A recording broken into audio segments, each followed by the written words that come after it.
In this podcast episode, former Congressman Curt Weldon discusses the lingering questions surrounding the events of September 11, 2001, and the subsequent investigations that followed.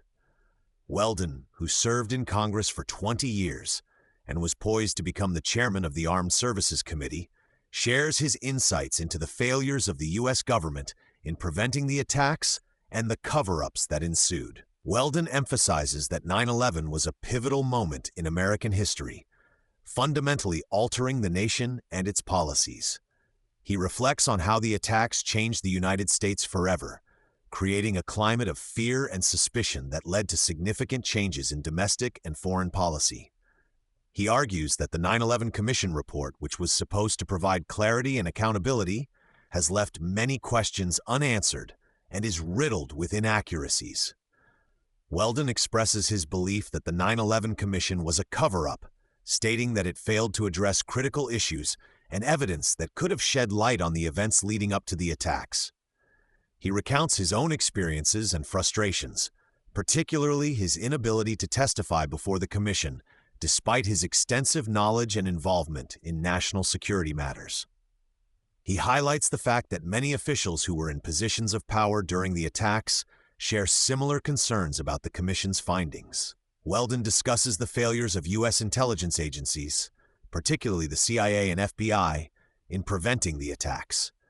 He reveals that there were multiple opportunities to intercept the hijackers and prevent the tragedy, but bureaucratic obstacles and territorial disputes among agencies hindered effective communication and action. He cites the Able Danger program, which identified al-Qaeda cells prior to 9/11, as a critical example of intelligence that was ignored or suppressed.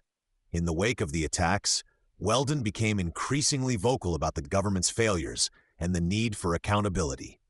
He wrote a book criticizing the U.S. response to 9/11 and the intelligence community's role in allowing the attacks to occur. However, his outspoken nature led to significant personal and political repercussions, including an FBI raid on his daughter's home, which he believes was a targeted effort to silence him. Weldon addresses the controversial collapse of World Trade Center Building 7, which was not hit by a plane but fell later in the day. He argues that the building's collapse, along with the manner in which it occurred, raises serious questions about the official narrative. He points out that many firefighters and first responders reported hearing explosions, suggesting that the collapse may not have been solely due to fire damage. Weldon advocates for a new, independent investigation into the events of 9/11, one that would allow for a thorough examination of the evidence and testimonies from those directly involved.